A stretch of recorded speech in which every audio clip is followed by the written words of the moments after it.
The Azerbaijani armed forces remain in the same strongholds on Karaglukh hill and no positional changes have taken place. On Tuesday night and as of 10 a.m. Wednesday, no significant ceasefire violations were registered along the line of contact of Artsakh, Nagorno-Karabakh, and the operative-tactical situation remained tense. The Artsakh authorities, together with the command staff of the Russian peacekeeping contingent, continue the consistent work to withdraw the Azerbaijani troops to their original positions. Various state agencies in Artsakh are doing their job to resolve the issues arising from the situation, said Artsakh Minister of State Artak Beglaryan. Beglaryan noted that about 200 children, women and the elderly of Khramort and Parukh villages have been evacuated. Meanwhile, Moscow will actively promote the conclusion of a peace treaty between Yerevan and Baku, said Russian Ministry of Foreign Affairs spokesperson Maria Zakharova. We continue to make efforts to normalize relations between Armenia and Azerbaijan, she noted. The United Nations, in turn, welcomes the efforts to decrease tension in Nagorno-Karabakh in the trilateral format as well as by the OSCE Minsk Group, said the official representative of the head of the World Organization, Stefan Dujarric.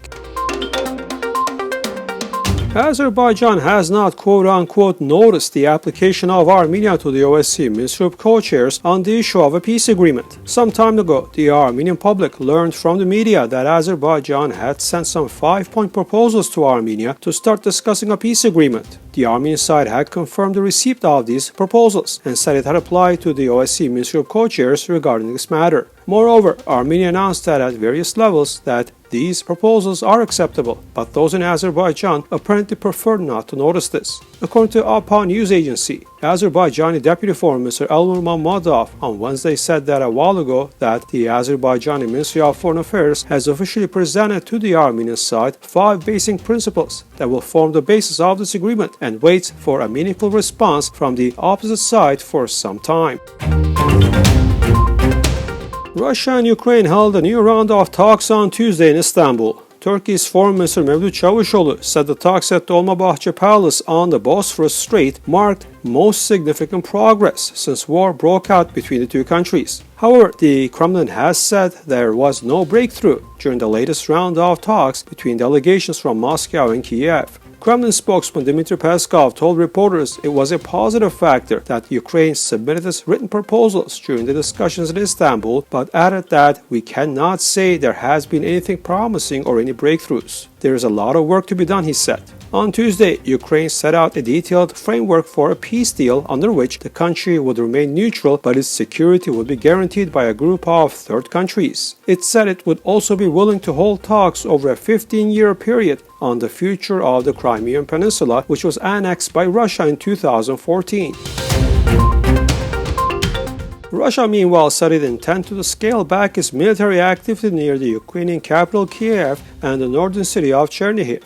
However, Russian attacks have not eased in Chernihiv despite a Russian promise to scale back, the northern region's governor said. Ukraine has seen some troop movements from the Kiev and Chernihiv areas, but no mass-scale withdrawal, a spokesperson for the Ukrainian military said. Ukrainian assertions that it was pushing back Russian forces near Kiev generally appear to be true, according to a Washington Post reporter on the ground. But new satellite images of the bombed-out southern port city of Mariupol document severe damage to civilian infrastructure. The photos depict long lines outside the grocery store in the city, where local leaders have warned of a severe shortage of basic necessities.